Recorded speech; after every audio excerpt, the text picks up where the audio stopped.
for me, it was really hard to adjust to what my identity was like as a stay-at-home mom and what that meant and what that looked like and what biblical motherhood was. There's so many wrong messages about that in the world and so many different ways to think about it that it became really confusing for me for a long time. And I kept wanting to find significance in something, and motherhood didn't feel significant enough to me. So there was that search for a long time. Finally, I realized like I just need to be significant as a daughter of the king. Like I don't need anything other than that.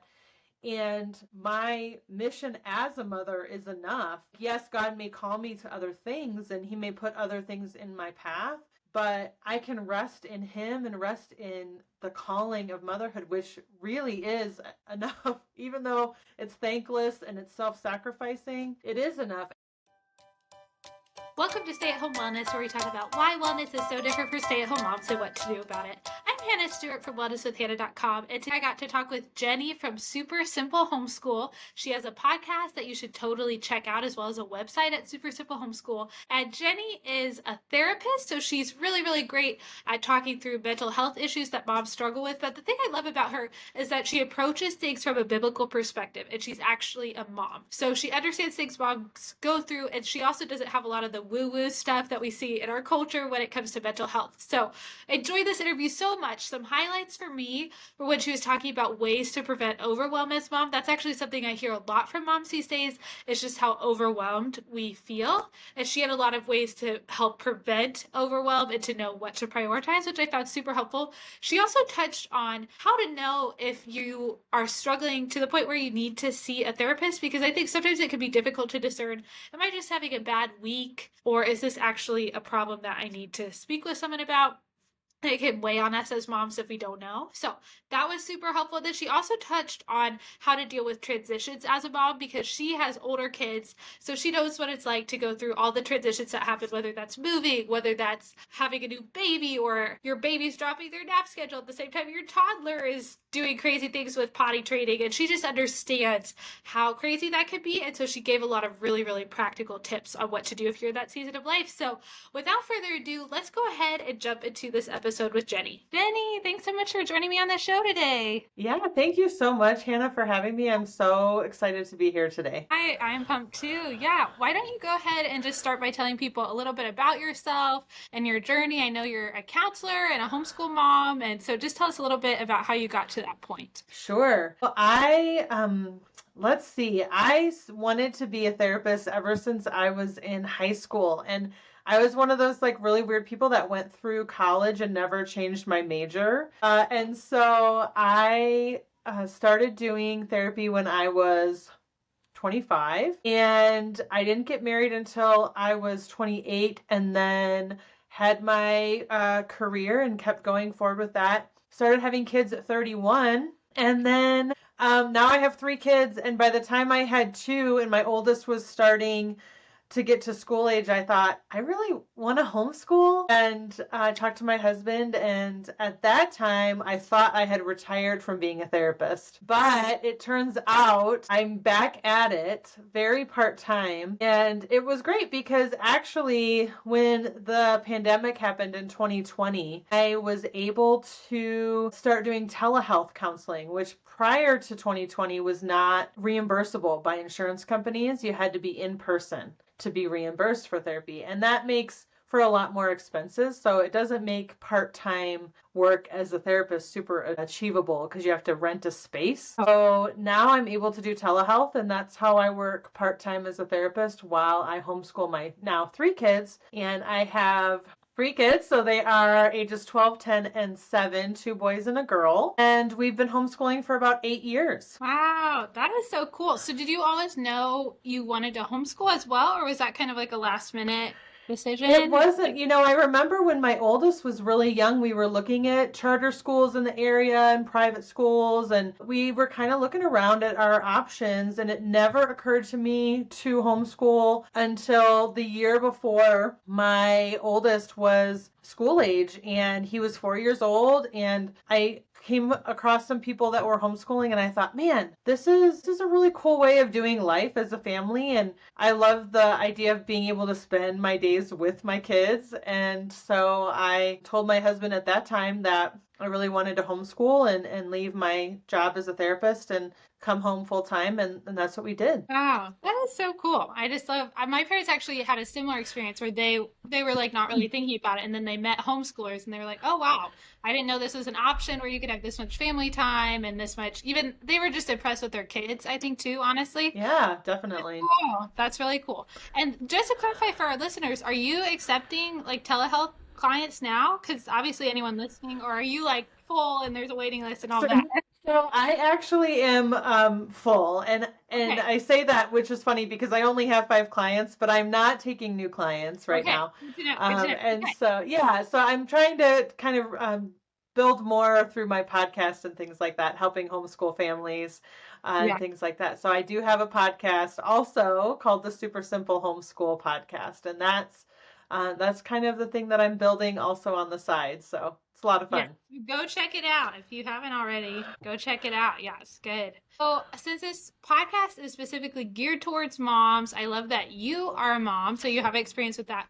But I know you also work with other women. So, what would you say Yes. puts moms at risk for mental health problems during motherhood? Because I feel like, at least from my experience, just even talking to my friends, that has been a struggle for a lot of people, just like in my peer group. So, I imagine that it goes beyond my peer group. So, what is your take on that? Yeah, I think there are a number of things that contribute to issues with mental health and emotional wellness for moms. And I think honestly, first and foremost is isolation. I think for stay-at-home moms who are with their kids all day, especially in the early years, it can feel very isolating. It's hard to get out. Your kids aren't involved in activities where you're meeting other parents and you're working around napping schedules and feeding schedules. And those early years of parenting feel very isolating and it can be very hard to connect. I think connection is a huge part of what keeps us feeling good, and we see that biblically connection is so important and community is so important, and that really is reinforced in mental health research. There's a lot of research that loneliness is really the number one factor for things like depression, anxiety, and things that most moms will have some dealings with at some point, especially in those early years. I love that you mentioned loneliness because I feel like that's really, really huge when you're like transitioning out of a job, right? Where you have Hmm. like built in community almost. And then, especially if you aren't really involved in church, it's like this huge drop off in like seeing people every day. And it could just be, I don't know, it can be a really huge shift. Like your whole friend group changes, or it doesn't change. Like that's another Right. option as well, is that you lose a bunch of friends and then you don't know how to gain new ones because you're used to just like naturally running into people.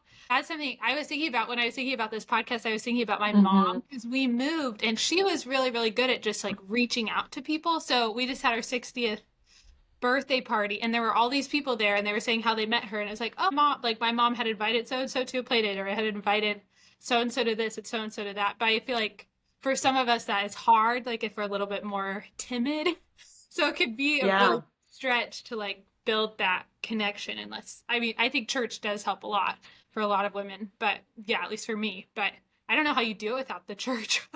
Like, Yeah, I know it's really hard. When I went through a really significant period of isolation as a mom a few years ago, and my husband and I were kind of church shopping, so we didn't really have a home and a community. And then COVID hit, and churches weren't really meeting. And we after that, I just realized how much it was impacting me that we weren't in any community whatsoever. And my kids started going to an enrichment program one day a week, and I just sort of made it my mission to get to know the other moms. And it really was a stretch for me. It was something that I didn't come naturally, and I had to force myself to get out there And some of my friends have called me the social director of our mom group because now I'm like, I'm so committed to it because I've seen so much benefit in Huh. having those friendships and that community that I really work hard to keep it at the forefront and a priority in my life. But it doesn't come easy. That's really cool, especially it's kind of encouraging for someone like me that is a little bit more timid, I would say, just to hear like you were that way too, but you still did Hmm. that. Because I feel like I'm one of those people, I have all those ideas. Maybe other listeners can relate. I have all these ideas of things I want to do with people or people I want to reach out to, but then sometimes I'm like not sure. I kind of want them to like make the first move, you know. So and I feel like a lot of moms are both waiting for the other mom to do that. So I love Yeah, that I'm gonna do it. I'm gonna take charge. We're gonna make this happen, and just like all the fruit that you've seen from that. And I'm sure that blessed other moms too. Like I because hope so. yeah, my mom is actually also a counselor, and she talks all the time about how Mm. isolated people are as well. And I don't know what demographic she works with because she's very, HIPAA compliant or whatever, but I think it's kind of across the board. I don't know if it's COVID or technology. I don't know. What would you say contributes to the isolation piece for moms specifically? If you've seen, is it just like the nature of being home with kids where it's harder Yeah. in the house? I Is think it something I else? think there's a lot. I think it happens in the early years, like I said, because it's kind of out of necessity, right? Nap times and you're if you're nursing and it's all those things that happen when you have young kids. And then it kind of becomes that momentum and your kids get older and you are just sort of used to being by yourself and you really have to break out of that to make it different. But I think the other thing that's really hard, and you mentioned moms like coming out of the workforce to stay home, and I think it's for me, it was really hard to adjust to what my identity was like as a stay at home mom and what that meant and what that looked like and what biblical motherhood was, right? And just there's so many wrong messages about that in the world and so many different ways to think about it that it became really confusing for me for a long time. And I kept wanting to find significance in something, and motherhood didn't feel significant enough to me, which is unfortunate. So there was that search for a long time. Finally, I realized like I just need to be significant as a daughter of the king. Like I don't need anything other than that.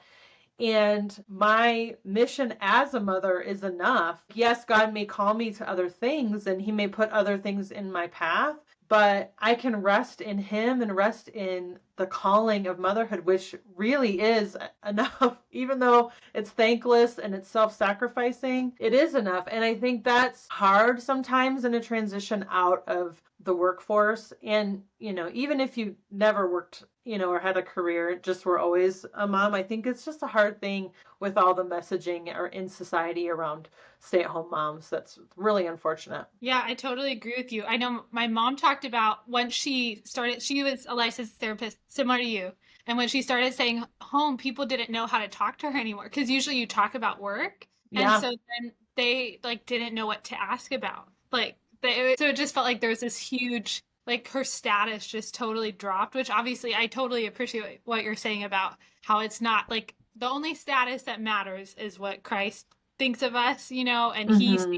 whoever is very faithful in very little is faithful in much. So he sees that work and treasures that work. But I think I was very similar to you in that, yeah, I struggled a lot and still do. I mean, I still think it's a struggle for me with just when you meet someone at like I go to a work party with Kirk and they're like, what do you do? And you're like, oh, I stay home, and it kills the conversation instantly. It's like, It oh, does. yeah, like I'm not used to that, I guess. Like it was always, there would always be this like dialogue back and forth about what we did. So I think that was a hard transition. And even just like what you were saying, the societal messages about how basically that like being a stay-at-home mom is just being a housekeeper, and anybody can mop the floors, anybody can be a janitor. And I think they totally miss that piece of like you're investing in souls that are going to last. Yeah. Sometimes that has helped me to think about that, like remembering what my mom did, and then I'm like, no, she did not. That was not how I remember my mom. It's like mopping the floors. I remember her Right. talking to me at like, all day long about Christ, and I remember her, reading books with us or making memories with us, or like when I came home from we went to like a half day preschool. I was like, one of the boys there had asked how to become, he'd said he'd invited Jesus into his heart, and I went home and mom was there, and she talked to me about what that meant, and I'm just like, that's what being a stay-at-home mom is. Like, Right. not that cleaning isn't meaningful, but I just think if you only pick out like the most menial parts of motherhood and you miss the big picture, like of course you're going to be kind of depressed. I don't know. Yeah. Yeah, absolutely. Absolutely. And it's easy to fall victim to that, and it's easy to get sort of sucked into this idea that all I do is clean and cook, and and it doesn't mean anything, and all my kids are ungrateful, and my husband doesn't know all that I do, Yes. and it's easy to get kind of wrapped up in that, and so it's a challenge, I think, for moms. Yeah, for sure. So I feel like one of the things that has been a little bit confusing to me as a mom is like every mom has a bad day, right? Or a bad couple of days Hmm. where you're just like, this is horrible. Like whether your kid's having behavior issues or whatever, like I feel down from time to time. And even when I'm talking to other friends, I know that's the case. But are there some things moms can look for to know like whether or not it's a mental health struggle where they should seek out help versus like life isn't always perfect? I don't know. Like, what are some things that a mom could look for to be able to distinguish that difference, I guess? Yeah, no, that's a great question. So I think one of the things that's important to remember, like you said, is that there are seasons of motherhood and there are seasons of life. There are going to be days and weeks where you feel down or sad, or you're grieving something, or you're in transition. And maybe you're feeling a little more worry or anxiety than you usually do. And that's a normal part of the human experience. When we're talking about something that may need a little more help, we're talking about things like I'm having trouble getting out of bed in the morning. I completely lack motivation to do the things that I normally will do or that I need to do. I feel excessively emotional or not emotional, right? So there's like two kind of extremes there, like I'm not in control of my emotions, or I just feel very flat. That can be an indication, ruminating thoughts or intrusive thoughts, things like that. And these are things that we're talking about that are affecting your ability to do the day-to-day things that you would normally do. Another indication can be difficulty sleeping for extended periods of time despite different, interventions like, consistent bedtime, cutting out screens before bed, things like that that can typically help with a sleep issue. If you continue to have ongoing sleep issues, that might be an indication. So I hope that helps provide just a few of the things that moms can look for. And one of the things I'm learning with moms too is that there's like this anger that can kind of come up when maybe there's more going on. Oftentimes, I don't think we talk about the anger enough, Mhm. um, but I think it's an important one to mention as well. And is that specific to like postpartum depression or anxiety or just in general? Like, are you saying it's a I think symptom? it just in general, I think it's just another symptom that often gets overlooked is anger that feels sort of extreme and out of control. Yeah, that makes sense. When I think it's kind of taboo, like there's certain subjects in our culture that are like okay, like I feel like some mental health topics are more okay to talk about right now, but I feel like anger is something people still feel a lot of shame about or whatever. And like obviously Sure. scripture speaks against sinful anger, but I think that's a really helpful point that like if you are struggling with that, it can be helpful to reach out for help even if it's just that, or maybe a symptom Yeah. of something else. But I think that's actually Yeah. really helpful because that can be, I don't know, that can be a source of shame. I think even for me, if I just like speak harshly to one of my children, like I just feel so bad, I just like, oh, Yeah. so just being able to talk about that with someone, I think is really valuable. If you can find somebody with a biblical perspective that can help speak truth to you, you don't have to have all the symptoms of depression or anxiety to seek out some counseling. That there's benefit for sure. Yeah, okay. So that's helpful. That's helpful to know kind of like if you're seeing these things, you should definitely seek out additional help. What about on the flip side, trying to prevent burnout or prevent a lot of discouragement or isolation? Like, what are some things you could do to prevent mental health problems as a mom? Yeah, no, I think this is Totally a goes to the really back. good Yeah, I think this is a really good conversation to have, and it's one that I've been talking about on my podcast. And I'm actually preparing some other talks on this very topic because, I think we get a lot of not so helpful advice about how to do self-care. Wow. And, self-care as a Christian is very different because we're taking care of our soul, not just our self. And self-care is it's very focused on the self and what I can do and how it benefits me. And one of the things traps I fell into early on in my stay-at-home mothering was that I put such a high priority around the things that I was doing, quote, for me. And those things became more important to me than the things that my family needed. And I think you see that in culture where it's like, I'm going to go to the gym for 2 hours this morning, which great, like, congratulations on having the time to, go to the gym for 2 hours. But, what are you saying no to say yes to that, right? And so, a lot of moms aren't going to have that capacity to do that. And so I came up with 6 things that I think are really important spiritual habits to help take care of yourself and your soul. And these are based on things that I know from the research about what, is good for mental health, but also based in biblical principles and things from like John Ortberg's book, The Life You've Always Wanted. And also some things I've learned that from a spin-off book. I call it a spin-off book because it was inspired by John Ortberg's book, but John Mark Comer's book, The Ruthless Elimination of Hurry. And so some of the things I found from there combined with my practice in mental health, I have 3 S's and 3 C's. So I'm just going to run through them really quickly and then you can ask me to elaborate more based on how much time we have. But good. Okay, so the 3 S's are solitude, slowing down, and Sabbath. And so each one of those is really important and can be done in a multitude of ways. And then the 3 C's are community, celebration, and creation. And so by creation, I mean time in nature. Celebration is like a regular gratitude practice for you and your family. And community, kind of like what we talked about before. Mm-hmm. That's so good. So I'm curious, what do you mean? Like, what's the difference between slowing down and Sabbath? Like, how do you distinguish between those two? We're taking a quick break from our episode to let you know about our sponsor for today's episode, and that is Calm Max Trampoline.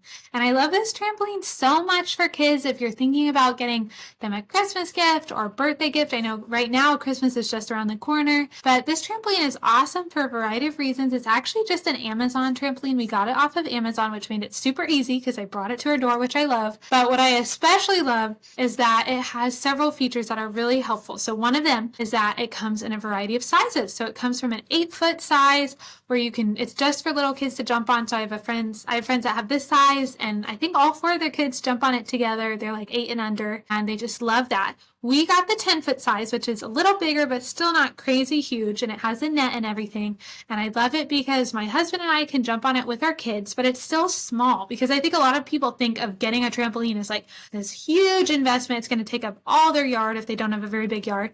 And we don't have a huge yard, but the 10-foot trampoline fits really nicely in it. There's still space in our yard for other things. It's not just the trampoline. And it's made a really, really big impact on our life because our kids spend more time outside. They ask to go outside more often. They want to jump on it with us. And they also can play on it independently. And that is because of the cool little ladder it has where it has like actual almost like steps on the ladder. It's not just rungs. So even a 1-year-old can climb up it. I witnessed 2, my own kid and someone else's kid, climb up this trampoline. And so I remember the other day I was looking outside. I supervise my kids sometimes from the window. Now that they're a little older and aren't putting things in their mouth, I look outside and my kids are playing on the trampoline together because both of them can get on by themselves. And for toddler moms, this is a big win because most trampolines you either have to be able to pull yourself up on, which neither of my kids could do at this age, or you need someone to be out there constantly to boost you on and up. And I've been at other people's houses where they have a trampoline like that.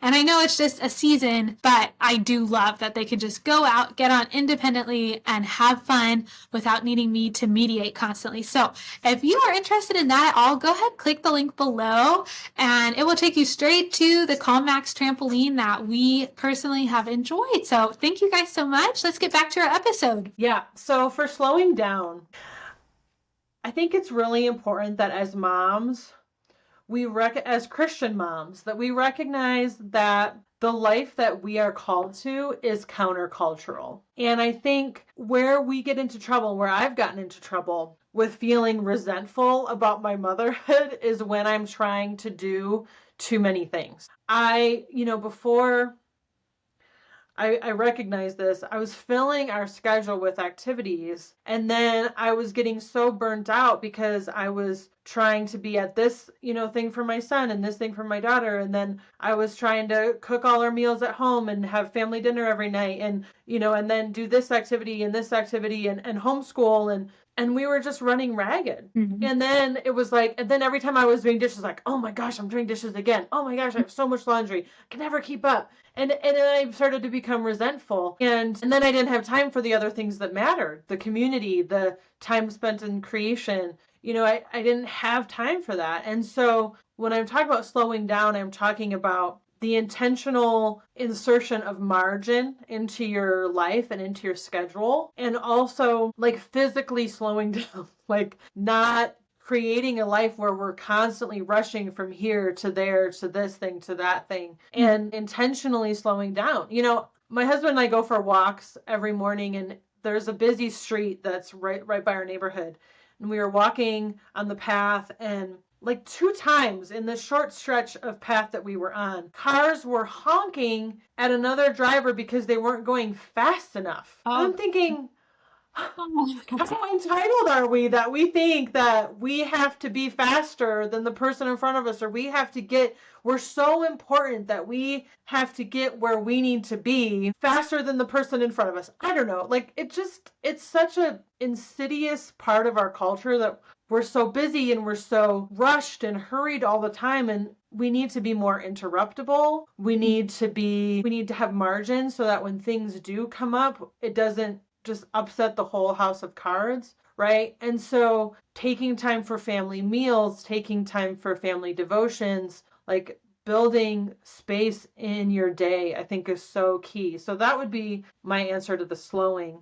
down part. And then with Sabbath, Sabbath is difficult, but so beneficial to take a day or even a half a day where just put away all the devices and spend time just truly connecting with your family. And that's really the Sabbath was designed as a way to stop the activity, stop the normal work, right? And then delight. And that's what Sabbath means, is to stop and delight. And how can we delight in our Savior, in our family, and what He's done for us if we're not stopping, right? And so it's really a practice of allowing for the stopping. And for me, when we first started being intentional about Sabbath rest, it was so hard for me to stop. Like, I would sit down and be like, I could do this, I could do this, I could do that. That needs to be done. There's that laundry over there. This, I've got this task, I've got this thing. And to just like stop is hard, and yet so good, because our soul needs rest. And so much in the Bible, we're called to rest and abide in Christ. And how can we do that if we never stop? Yeah, it reminds me of Mary and Martha, and how Martha is, anxious about many things, and Mary sitting at the feet of Jesus. Because, I think our culture is so efficiency minded. That's even been interesting, just interacting with other international friends, and depending on which country they're from. Like, I know I had a friend from Brazil, I think, and she was saying, the schools there, they're supposed to start at 7, but the teachers come around 9. It's a very different culture. But our culture is, and they all got educated. She was very intelligent, but they just do it really differently. Yeah. But I think our culture, we think that time belongs to us. It's like, if you take away my time, you are stealing from me. And we could feel that way even with our own kids. So I could totally relate to what you're saying about, like, if you don't have margin, then the whole reason you stayed home, which is your kids, they become nuisances to you instead of like the whole mission of why you're home with them. So I really love that you drew that out because I've noticed that as well. Like maybe I have a really high functioning day from like on paper it looks really good, but that was the day where I was speaking impatiently with my child and was frustrated the whole day and just felt stressed the whole day. And the kids feel that too, obviously. Like they know if mom is stressed out, or if mom doesn't have time to read with them. So obviously, there's emergencies, but I think so much of it for me is self-inflicted, where it's like Oh yeah, I'm the this same. is like I'm the one who has this to-do list and it's becoming an idol over the people that I'm staying at home for. So yeah, I thought that was really good. It reminded me of, have you read Crazy Busy by Kevin DeYoung? It's kind of a No. read it in college, but he also talked about that with parenting specifically. It's a really good book because he talks a Mm. lot about discerning between commitments and things like that, which is always challenging for me. I always want to be doing too much. But he was saying there was a study done. I'm going to paraphrase, I don't remember exactly, but just that kids didn't care if they were in all the activities so much. They cared if their parent, but they did care if their parent yelled at them. So that's been helpful for me to Yeah. remember. Like I don't think my 3-year-old doesn't even know about like sports. He doesn't he doesn't even phase him right now. Like he doesn't have FOMO at this age. He just wants to play with daddy. But I could be the one Hmm. like putting all these external commitments onto him. So obviously you have to have some, but I think that's really good to think about, especially in our culture that is so like efficiency minded and And time is, busy. yeah, busy. Yeah. And that's the norm. Like, you feel weird if you have, like, we kind of drew back from a few commitments at church and we have like a few nights a week that are free. And that feels super weird to have like 2 or 3 nights open. I don't really think it should. I don't know. Yeah, obviously you want to be available to help or whatever if there's needs. But yeah, it was interesting just realizing we were used to having commitments pretty much every night. So, Yeah, well, and yeah. that's one of the things that my family decided to do this year is to take a year off of regular commitments outside of our homeschool enrichment program and anything church related. Yeah. And we aren't doing anything else outside of the home and having family dinner together every single night and not having to rush out to an activity, not having to worry about, like grabbing something quick to eat. We sit down, we have a mealtime. We can just sit as long as we want to at the Yeah. table, and just Wow. enjoy each other. And then, sometimes we play games, sometimes we read a book, sometimes, we take an hour to clean up afterwards, and we don't, it just, there's Because you not a can't. stress or a rush, right? So, Yeah, that's so cool. I love that. Yeah, I think that's could be very wise to do something like that. Wow, man, I feel like that. Yeah, I just have a lot to think about with what you said about all of that. That's really, really good. And I love that you included celebration too as one of your tips for that because I think that reminds me a lot of Deuteronomy and all the commands about mhm. remember what the Lord has done, remember it what the Lord has done. And you see that in the Psalms where they're like listing what God has done. And I think that helps us trust him when trials do come as a family if you're doing that. So I just think that's really wonderful to think about Well, and good. to elaborate, yeah, to elaborate on that, that's exactly the idea, right? Like if you look at Levitical law and you look at the government that God laid out for the Israelites in the desert, there were all these celebrations just peppered throughout their year and throughout their whole existence, right? And they were commanded to celebrate, and each one of those they remembered different things and they celebrated different things, and there's this built-in practice of gratitude, like let's remember what God did for us.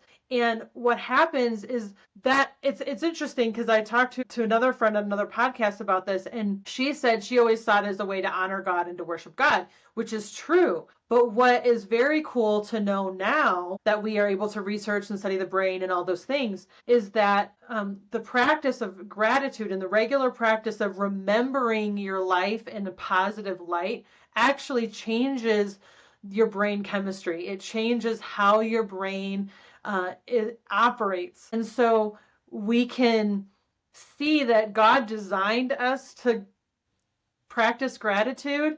And now research is showing us exactly what that does for our brain.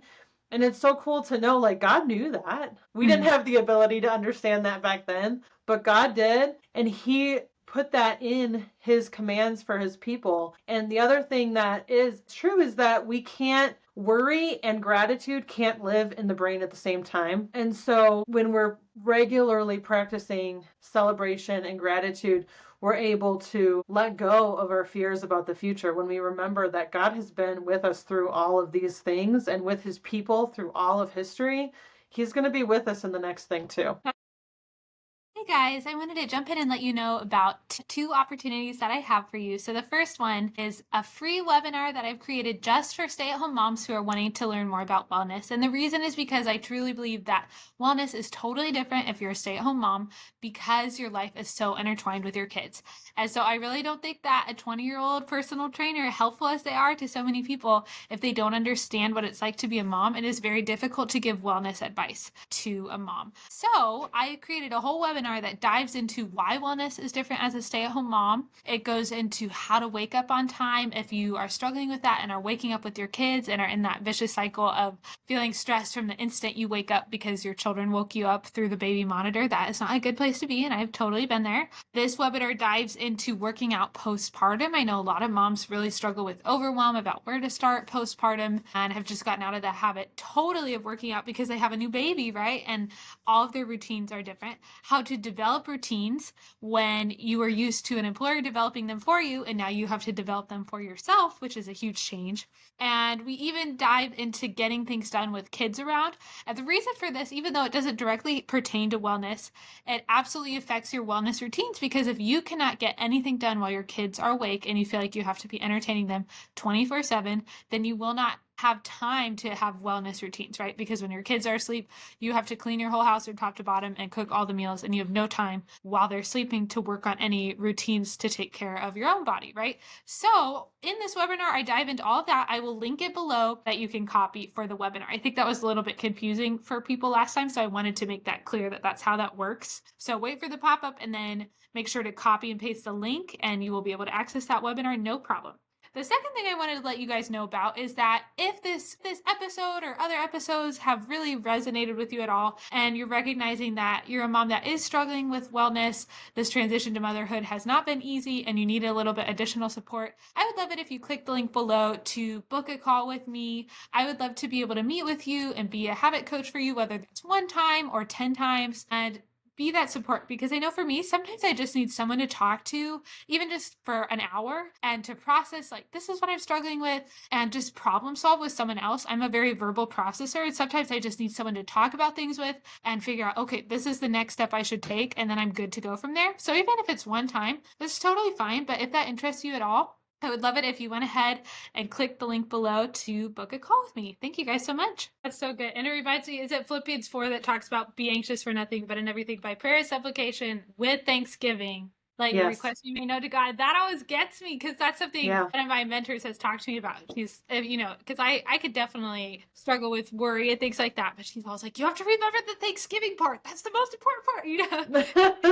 in there, but because it's recalling all the ways God has been trustworthy in the past. So I think that's so good. Mhm.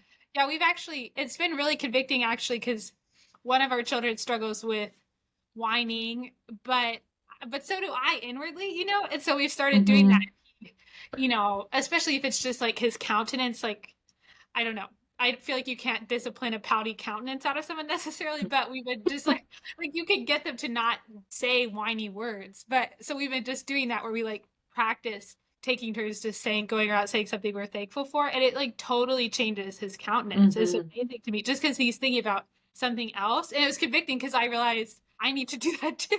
Like, because in my mind I could be dwelling on all the problems and all the things I wish were better. So it's been really convicting to do that for myself and to think, oh, I am worrying or I am, not dwelling on what is good and pure and true. So it's been it's been convicting for everyone, I think. Yeah, that's good. Yeah. Yeah. So what about, so we've kind of touched on like preventative stuff. We've touched on like moms that are like struggling with mental health specifically. I feel like another really, at least for me at this season of life, I feel like motherhood is so full of transitions, whether it's having a baby or pregnancy or moving or your husband getting a new job, or as soon as you get a nap schedule down pat, something changes and then a baby's not Mhm. sleeping. Mhm. Like, it's just a very humbling thing for someone that's a little bit type A. I guess so, like, what advice or what resources or things that have helped you? Because you are further down the road than I am in motherhood. What are some things that have helped you navigate transitions as a mom, and any tips? Because I feel like we're just kind of in the thick of this right now. Yeah, absolutely. I actually just did a podcast episode called Homeschooling in the Chaos and it's all about that. And it's specific to homeschooling. And I know not all of your listeners are homeschool families, but I think the same principles apply. And, right now we're in the middle of a move. So we've been trying to sell our house and we're moving the week before Christmas, which is, super not Oh, my favorite idea, but it's happening. And so it's a lot of transition, it's a lot of change, it's a lot of chaos. And my biggest thing is, where are my easy buttons? Like, I do like to cook, I like to bake, I like to do all the things. But we're in a season where it's like, I'm gonna buy some packaged snacks and I'm gonna like do some easier meals. And my husband would be like, oh, maybe we should add this to this dinner. I'm like, you know what? We're not going to make anything more complicated than we need to right now. And that kind of applies to life in general. I'm not going to do anything more complicated than I need to right now. I'm going to find the lowest common denominator. I'm going to find the easiest way to do everything that I'm doing. And for me, like with homeschool, just as an example with homeschool, all my kids are dyslexic, so that is like a lot of intensity in our homeschool experience. But for this season, like, I subscribe to an online program that they can do independently instead of doing the work one-on-one with me, which frees me up to be able to take care of other things and just makes it a little bit easier for this short season, right? And things like, yeah, I'm going to do the easier meals. I'm going to, be okay with letting some things go that normally I wouldn't, I would be pretty on top of. And the other thing is keeping a minimal routine. I think sometimes we get so set on our routines and they're great, like you said, like we get something down and it's great, and then something upsets it. And I think, what are the absolute basics? Dinner together, these certain things, like we like to read as a family, do devotions, whatever those minimally basic things are, hold fast to those. And it's okay to let some things go sometimes when you're transitioning and when things are hard. It's okay to say, you know what, I like this thing that we do, but we're not going to do it right now because it's just too much to think about. It's okay to keep things super basic in those seasons. yeah. What I hear you saying is just kind of letting go of perfectionism and like that all or Mm-hmm. nothing mindset where it's like, and I like that you're talking about, you do have to keep something, like there are a few things you can't just drop, which I think is very helpful, but then figuring out what are the things that you can drop. And I've even heard I think Katie Votberg talks about having a foundational threshold. And it's kind Mm, of like, what are the bare minimum? And then whenever you're in a crazy season, you could go back and think, like, what are the things we have to be doing? And what are like all the ways I could possibly make it easier, like when a new baby comes or whatever. So I think that's kind of exactly definitely. what we're talking about, which is really good because I think sometimes social media can kind of perpetuate this idea. You see, like, if you're in a transition or in a difficult season, and then you get on social media and you see these like crazy perfect organic from scratch meals and these picture perfect houses, and it may, like, you may be moving like you are, but it just can bring on this like shame, I think. So it's really Yeah, helpful just to acknowledge, like, okay, we're in this season, so we're intentionally not doing these things, and like we're planning on not doing these things, instead of like having the bar really really high and feeling discouraged every time you don't meet it, even though you probably won't. So I actually really appreciate that. Just kind of going into it, like, we're buying freezer meals or yeah. whatever your like lower threshold looks like. I think that's very good. Oh, so I'm so curious. I want to homeschool, and I'm also very intimidated already. And I have a 1-year-old.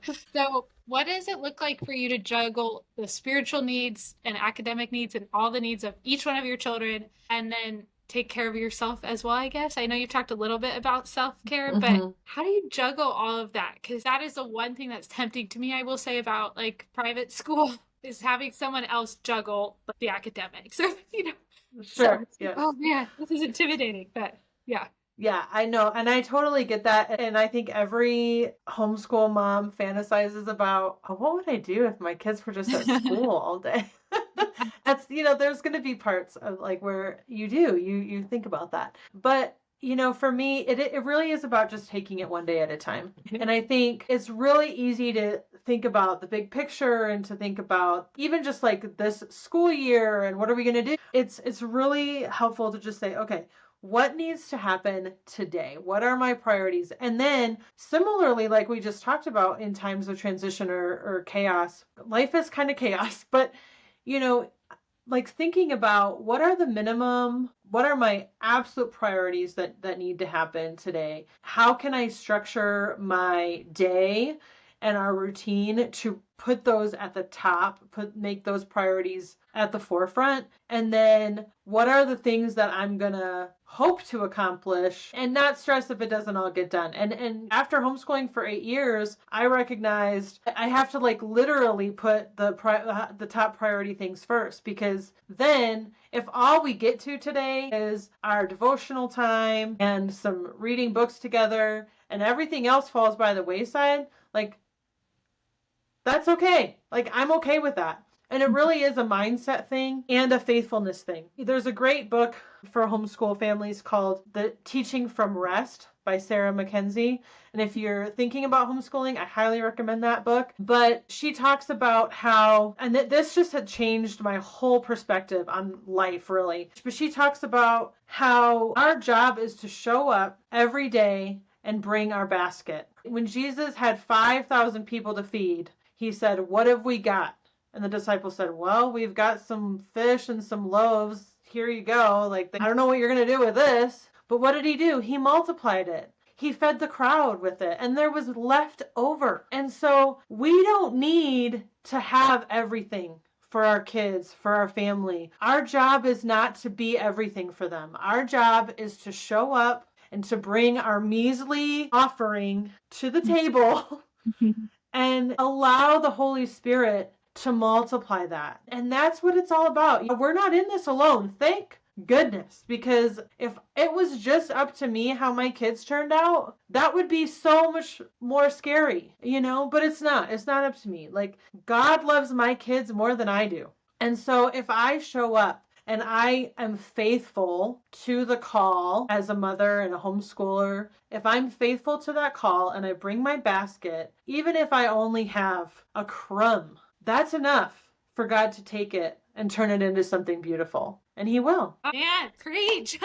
I'm like, wow, that's so inspiring. I'm going to have to listen to this again, like when I'm getting ready to homeschool. But I think that's true even for all moms. Just like, I just know there's been days where like we're in a really intense season with like toddlers where I just like start the day praying because I'm like, I don't know if I could do another day, and the Lord always gives strength for another day of whatever happens that day. So I just think that's so encouraging to think about. I'm sure that will be a blessing to so many moms as well. And I feel like I could talk to you all day long, and I'm like, I should just have you back because I like have all these follow-up questions and things, but I know I want to respect your time. So can you go ahead and tell our listeners a little bit about where they can find you? And then we'll go ahead and link the podcast that you mentioned down below and the resources and stuff so they could go check out your podcast as well. But yeah, how can they find you and all that good stuff?